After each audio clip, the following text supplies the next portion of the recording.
നമ്മളിത് മുകളിലോട്ട് എടുക്കാൻ ശ്രമിക്കുന്ന സമയത്ത് ഏതെങ്കിലും കാരണവശാൽ ഇത് നമ്മുടെ ഹുക്കിനകത്ത് നിന്നില്ലെങ്കിൽ ഈ മുകളിൽ നിൽക്കുന്ന ആ ക്രെയിൻ ഉൾപ്പെടെ താഴേക്ക് വന്നാൽ വീണ്ടും ഒരു അപകട സാധ്യതയുണ്ട്.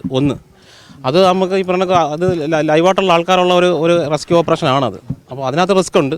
എന്തായാലും നമുക്കൊന്ന് ഇതെല്ലാം എക്യുപ്മെൻറ്റ്സ് എല്ലാം വന്നതിന് ശേഷം നമുക്ക് ഒന്ന് ആലോചിച്ചിട്ട് ചെയ്യാം. നേരത്തെ കളക്ടറോട് സംസാരിച്ചപ്പോൾ കളക്ടർ പറഞ്ഞത് ഈ ക്രെയിൻ എത്തിയ ശേഷം ഈ എസ്കലേറ്റർ താഴേക്ക് മാറ്റാൻ ആണ് അത് ആലോചിക്കണം. കാരണം എസ്കലേറ്റർ ദൂരെ വെച്ച് ചെയ്താലൊരു ഗുണമെന്ന് വെച്ചാൽ നമ്മൾ അഥവാ വലിച്ചിട്ടാലും ഈ ക്രെയിൻ ഓപ്പറേറ്റ് ചെയ്യുന്ന ഓപ്പറേറ്റർക്ക് യാതൊരു ആക്സിഡൻറ്റും ഉണ്ടാവാതിരിക്കാൻ സാധിക്കും. അതാണ് 2-3 പ്ലാൻ നമ്മൾ ആലോചിക്കുന്നുണ്ട്. ഇതിൽ ഏറ്റവും റിസ്ക് കുറഞ്ഞ പ്ലാൻ നോക്കി ചെയ്യുന്നതായിരിക്കും. നിങ്ങൾ കണ്ടാണ് ഇന്നലെ തന്നെ നമ്മൾ അവിടെ നിന്ന് 2 പേരെ രക്ഷപ്പെടുത്തി കൊണ്ടുവന്ന് ഒരു 10 മിനിറ്റ് കഴിഞ്ഞപ്പോഴാണ് മുകളിൽ നിന്ന് പാറ അടന്നു വീണ് ഭയങ്കരമായ ഒരു അപകടം ഉണ്ടായത്.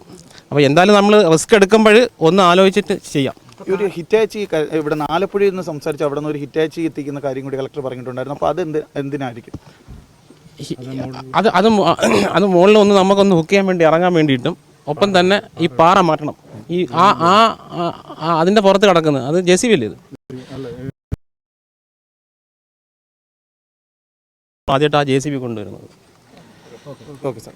ഇന്നലത്തെ അപകടം നിങ്ങളെല്ലാം കണ്ടു കാണും. അതായത് ഹൈ റിസ്ക് എടുത്താണ് നമ്മൾ അവിടുന്ന് 2 പേരെ രക്ഷപ്പെടുത്തി കൊണ്ടുപോകുന്നത്, ഈ ബോഡി അടിക്കുകയും ചെയ്യുന്നത്. അതെടുത്തൊരു 10 മിനിറ്റ് കഴിഞ്ഞപ്പോഴാണ് ഈ ഭീകരമായ സൗണ്ടോടുകൂടി പാറ ഇടിഞ്ഞ് വീണത്. അപ്പം വളരെ സമഗ്രമായ ഒരു റെസ്ക്യൂ ഓപ്പറേഷൻ നടക്കുന്നത്. അപ്പോൾ എല്ലാവരും സപ്പോർട്ട് വേണം നമുക്ക്.